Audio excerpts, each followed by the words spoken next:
Sunday. Hundreds of thousands of people have paid their respects here in St. Peter's Square.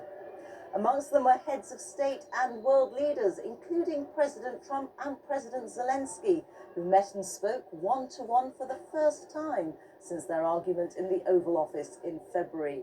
Both sides said today's conversation was constructive and that their teams would have further negotiations later today. Well, we'll have more on that in a moment, but first, Joe Winwood reports on the funeral.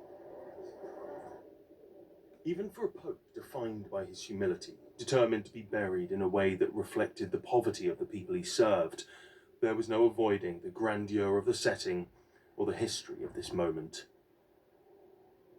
Pope Francis had chosen a simple wooden coffin. And it was in front of this that world leaders, including President Trump, paused to pay their respects.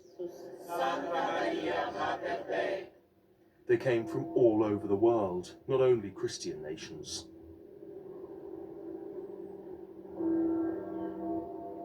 Prince William was representing the King. The Prime Minister also paying his respects. There was a ripple of applause as President Zelensky of Ukraine appeared on the big screen. This was not a moment for politics, but reflection and remembrance.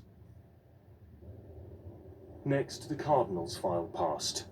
For the first time, the majority of these men who will choose his successor are non-European, a sign of the impact Pope Francis had on the Church.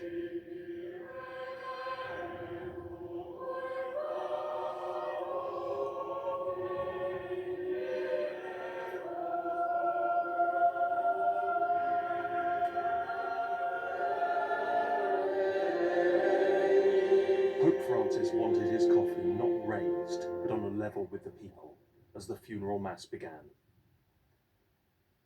Then the Liturgy of the Word, 2 Bible readings. A reading from the Acts of the Apostles. In those days, Peter opened his mouth and said, "Truly, I understand that God shows no partiality.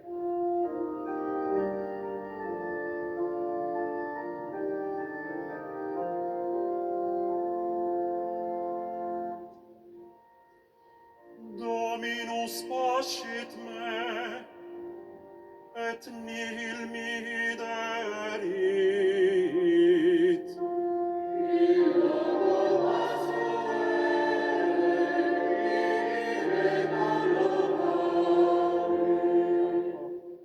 Cercando di ispirarsi, The service was led by the Dean of the College of Cardinals.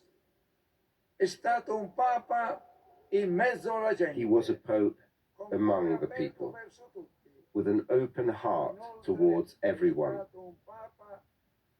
He was also a pope attentive to the signs of the times and what the Holy Spirit was awakening in the Church.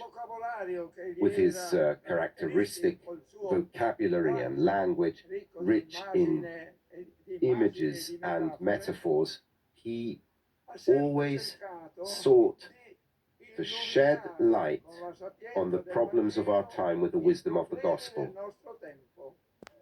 In front of world leaders, many of whom won power with messages contrary to that of Pope Francis, there was praise for his championing of the poor and the disadvantaged. His gestures and exhortations in favor of refugees and displaced persons are countless. His insistence on working on behalf of the poor was constant.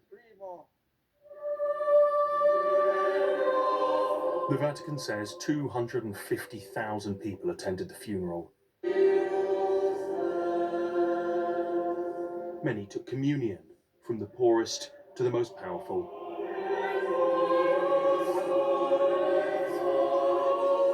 As final prayers were said, the Vatican, the wider Catholic community, and much of the rest of the world said their farewells to Pope Francis.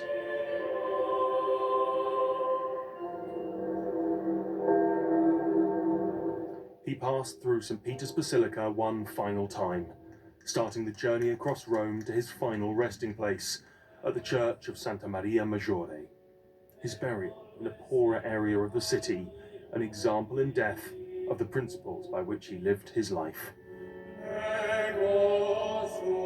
Joe Inwood, BBC News.